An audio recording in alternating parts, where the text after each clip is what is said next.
Neste vídeo você vai conferir os programas de TV que prometeram muito e foram de arrasta pra cima, causaram prejuízos, e saiba por que esses programas deram errado na TV brasileira. Afinal de contas, o que mais tem na televisão é programa que deu errado, um mais fracassado que o outro, por vários motivos. Se eu fosse você, eu ficaria ligadinho aqui neste vídeo.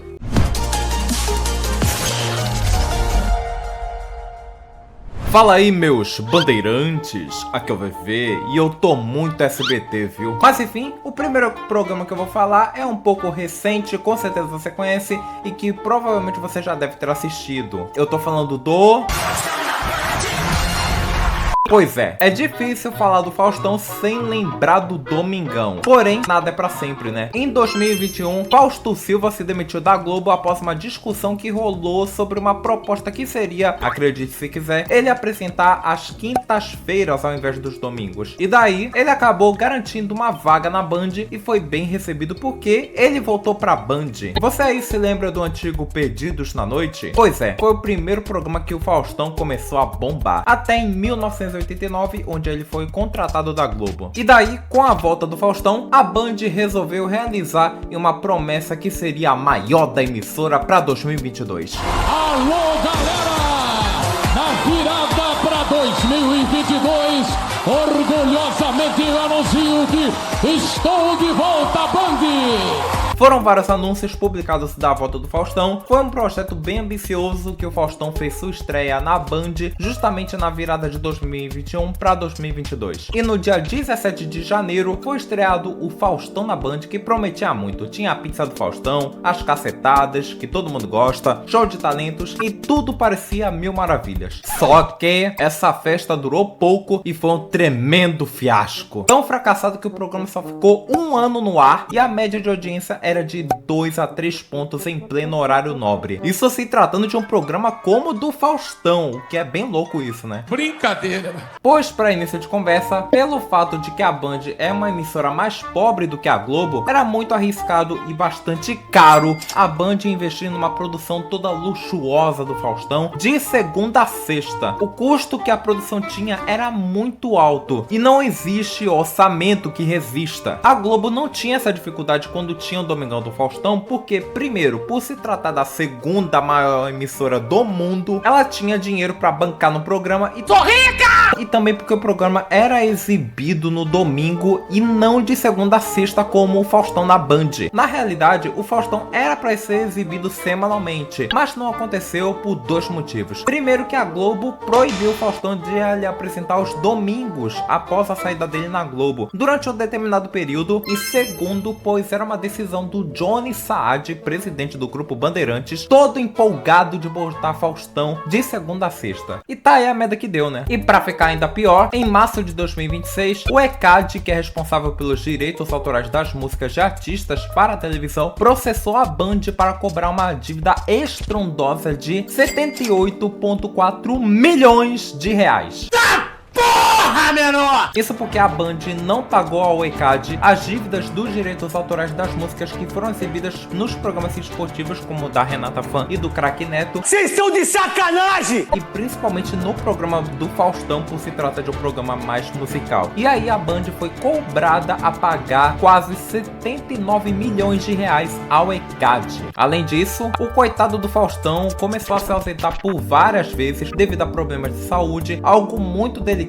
Fez uma cirurgia no coração, outra no rim, outra no fígado, e acabou sendo substituído pelo filho dele, o João Silva, que agora tá no SBT e praticamente quase todo filho de famoso tem que se chamar João, né? Mas tudo bem. E no ano seguinte, em 2023, o Faustão na Band acabou sendo retirado do ar e substituído por um novo programa, O Melhor da Noite. E esse é mais um fracasso da Band que vale mencionar neste vídeo. O Melhor da Noite substituiu o Faustão na Band no dia 21 de agosto de 2023 e era como se fosse uma revista eletrônica com plateia, que lembra bastante o formato do Encontro, só que noturno. Boa noite, Brasil! Boa noite, Brasil! Bem-vindos todo mundo a essa plateia maravilhosa que tá aqui. Boa noite, obrigado. O problema já começa no fato de que o programa em si era uma salada mista de vários assuntos diferentes. Misturava ciência, culturismo, culinária, reality show, game, jornalismo, enfim, era uma loucura. Ah, Zeca, aqui tudo é assunto. Vamos criar um mundo ao vivo onde a sua participação é fundamental. É basicamente um programa sem foco nenhum, sem um nicho forte para um determinado público. E aí é aquele negócio, né? Quem foca em todo mundo não foca em ninguém. Isso sem falar dependendo da matéria, que pode sair bem caro para produzir num programa que já tava mal das pernas. O programa tinha a presença de uma inteligência artificial, que de artificial não tem nada, é só uma narradora se passando por uma IA. Claro que a participação de uma inteligência artificial não poderia faltar, né? Quer dizer, inteligente, engraçada, perspicaz. Artificial nem um pouco, obrigada. Mas é modesta, né? Eu amo. E com o tempo, o programa acabou sofrendo mudanças de horário e de elenco várias e várias vezes. Começou com Zeca Camargo e Glenda Kozlowski, depois com Rodrigo Alvarez, Otaviano Costa e por fim Felipe Campos e Pamela Lucciola. E adivinha? Nenhum deles deu certo. Muitos deles saíram da emissora, também por não renovar contrato, e outros permaneceram na Band para outros projetos. A essa altura, praticamente ninguém da direção da Band entendia quem mandava no programa. O Melhor da Noite muitas vezes ficava em quarto lugar na audiência e mal batia 2 míseros pontos em pleno horário nobre. E em 2026, a audiência despencou mais ainda, que mal chegava a 1 ponto. E aí, os motivos desse programa ter flopado são vários. Primeiro, pela forte concorrência no horário nobre, onde é um horário bem difícil de manter um público, a troca constante de elenco, a falta de identidade, uma pressão comercial nos bastidores, comprovaram que o Melhor da Noite é realmente um projeto sem futuro. Mas e aí, vocês já assistiram o Melhor da Noite e o Faustão na Band? Me conta aqui embaixo nos comentários. Agora, se tem um horário que é considerado um pesadelo da Globo, são as tardes de domingo. E mano, o tanto de programa que deu errado nesse horário não tá no gibi. É muito programa fracassado que eu posso fazer uma parte 2, 3, 4, mas pra isso, deixe muito like neste vídeo pro YouTube já reconhecer que este vídeo é bem interessante e consequentemente mandar para mais pessoas, e comenta aqui embaixo qual programa merece ser citado nessa lista, beleza? Mas enfim, um dos pioneiros em darem errado nas tardes de domingo foi o Domingo Bingo de 1983. Um programa de sorteios em que você podia participar e concorrer a alguns prêmios. Domingo Bingo. Boa tarde, amigos, e sejam bem-vindos ao nosso milionário Domingo Bingo. Nunca foi tão fácil ganhar tantos milhões de cruzeiros. Só que o problema é que o formato do programa era nitidamente uma imitação do Silvio Santos, que na época já dominava os domingos da televisão e todo mundo assistia. Ninguém é de nada, aqui eu sou o maior. Eu sou o maior, eu sei, ó. Não demorou muito pro Domingo Bingo ser retirado do ar pelo seu fracasso e pela crítica do público na época, e foi substituído por séries enlatadas até surgir o Domingão do Faustão em 1989. Mas e aí, seus pais ou seus avós lembram do Domingo Bingo? Comenta aqui embaixo que eu quero saber. Ainda na Globo e também aos domingos tinha o Guerra dos Sexos. Mas não tô falando da novela, mas sim um game show inspirado na novela em si. Basicamente, a novela Guerra dos Sexos era uma comédia sobre uma competição entre homens e mulheres, o que era um assunto até interessante nos anos 80. Se fosse hoje em dia, isso daria uma treta que, nossa senhora. Eu estou sentindo uma treta! Mas, com o sucesso da novela, a Globo acabou inventando o programa Guerra dos Sexos, que basicamente era um game show genérico de perguntas e respostas entre homens e mulheres. Sem graça, né? E vamos que vamos, no pique da Globo, vamos a mais um Guerra dos Sexos de hoje. Cheio de motivação, de alegria, de festa e empolgação. Calma, merda! Ou seja, praticamente uma versão piorada do Passo Repassa. Um game show bem genérico, sem tota na cara e sem as gincanas. E é claro que nesse programa não tinha como dar certo, ainda mais enfrentar o Silvio Santos aos domingos. Esse programa é tão insignificante que poderia ser um pouquinho mais interessante, para não dizer o mínimo, né? Agora, ainda falando de Guerra dos Sexos, a Globo já tentou fazer um remake da novela em 2012, com atores já consagrados como Tony Ramos, Glória Pires, Edson comunicação celular e por aí vai. O problema é que esse tema de rivalidade entre homens e mulheres já não faz mais sentido já em 2012. O povo já começou a pensar mais na igualdade para homens e mulheres e por aí vai. Era um assunto tão datado e até importante lá nos anos 80. E muita gente criticou o tema da novela, acusando que não faz mais sentido entrar nesse assunto. E com isso, a Globo teve uma das maiores cagadas das novelas da Sete, isso sem falar da baixa audiência que teve.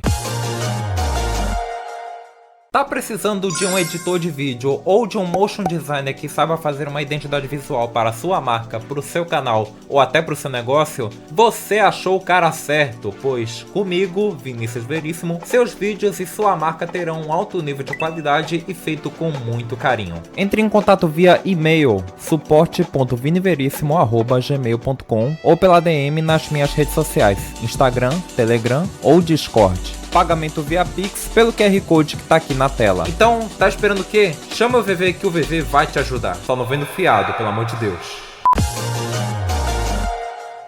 Quem viveu nos anos 90 deve se lembrar ou não da Vila do Tiririca, estreado por, você já sabe, né? E era exibido na extinta Rede Manchete.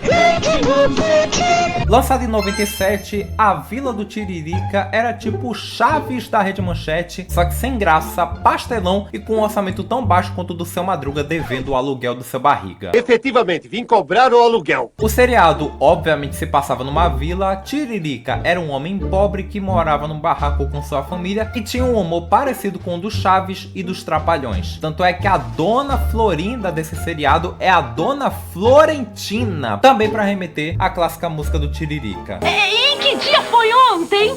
Uma data menos de que hoje. Ai, que droga, droga, droga! Você não serve pra nada mesmo, é um abestado!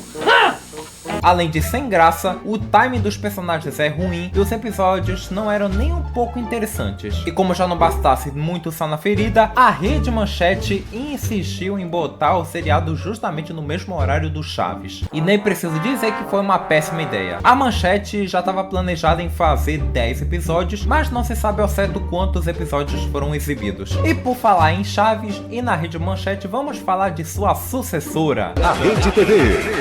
Pois eu gostaria de mencionar um pouco a cópia mais descarada de Chaves em terras tupiniquins. Eu tô falando de Miguelito. E sabe o que é o pior? Gugu e Beto Carreiro trabalhando juntos. O que é uma pena pra falar a verdade, pois essa parceria poderia ter rendido num projeto ainda bem mais foda e no mínimo interessante. Com certeza. Eu não vou enrolar muito, pois eu já fiz um vídeo contando detalhadamente a história desse seriado obscuro. Recomendo darem uma olhada assim que este vídeo acabar. O link está no card e no final deste vídeo. Mas eu gostaria de falar alguns detalhes que eu não mencionei naquele vídeo. Mas em resumo, originalmente o seriado era para ser exibido na Record, mas acabou não rolando e decidiram ir para a Rede TV, onde foi um fracasso tão estrondoso que só durou apenas 5 míseros episódios e nunca mais voltou pela baixíssima audiência que foi. Por que será, né? Enquanto Chaves mora num barril, o Miguelito mora num caixote, inclusive escrito Made in Brazil.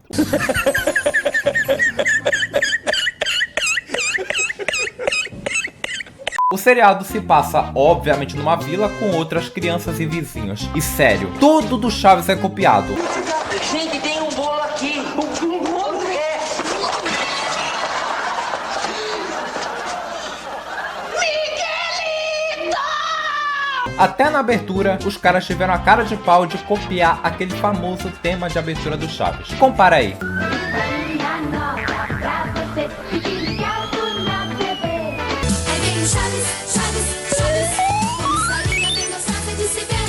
Uma bela de uma bosta, né? Ainda falando de programas infantis, vamos falar de um programa bem mais recente que inclusive saiu do ar há pouco tempo. Bom Dia e Companhia com Patati Patatá. Pensa numa bomba que o SBT errou feio. Errou feio, errou feio, errou rude. Bom dia! Estamos muito felizes em sermos escolhidos para trazer alegria, diversão, coisa que o SBT sempre fez muito bem por todas as nossas crianças. A ideia do SBT era que gerasse uma programação raiz, trazer coisa que já fez sucesso no passado pros dias de hoje. Só que tem um pequeno probleminha. A Daniela Beirute, atual presidente do SBT e filha de Silvio Santos, não levou em consideração que os tempos são outros e que muita coisa que funcionava na televisão há 20, 30 anos atrás não funciona mais nos dias de hoje. É voltar à nossa essência, é o SBT raiz.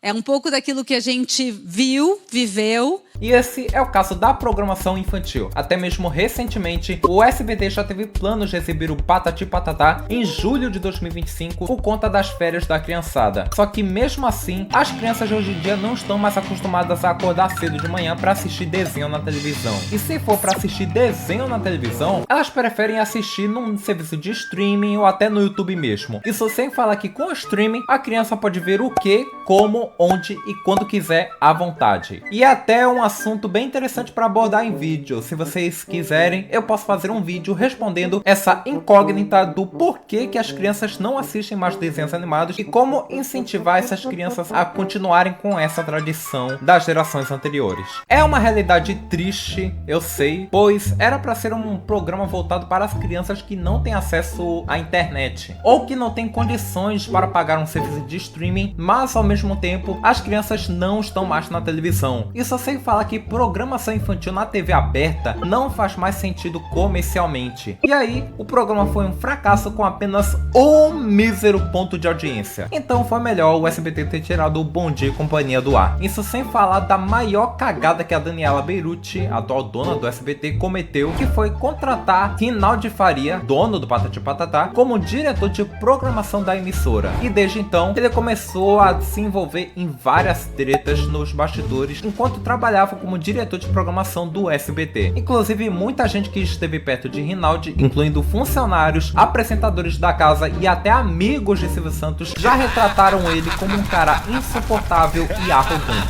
gritando e distratando seus funcionários, se achando o gostosão da parada. Eu acredito que Patati Patatá não fez essa palhaçada. Até mesmo Silvio Santos já proibiu a presença de Rinaldi no SBT, apesar de autorizar a presença só dos palhaços Patati Patatá. Pois já foi retratado de que a ideia do Rinaldi seria uma televisão só dele e que poderia dominar a programação do SBT. E com toda essa confusão, Rinaldi foi demitido em novembro de 2025 e a reação foi de comemoração por parte dos funcionários e até dos apresentadores ao vivo no SBT. E antes de prosseguir, se você tá gostando deste vídeo até agora e quer uma parte 2 deste tema, já deixa logo seu like do povo para fortalecer este humilde gatão aqui e se inscreva e ative o sininho do povo para me incentivar a postar mais vídeos como este sobre televisão e conteúdo geek de qualidade para vocês. Me ajuda que eu te ajudo também, beleza? E para encerrar, é impossível não falar desse programa. Quando se trata de programa infantil ruim, é claro que não pode deixar de falar da famosa Fadinha do Brasil. Boa tarde, está começando o nosso programa A Fadinha do Brasil, um programa totalmente voltado para a ecologia, para a natureza, para o meio ambiente, tem muitas coisas legais.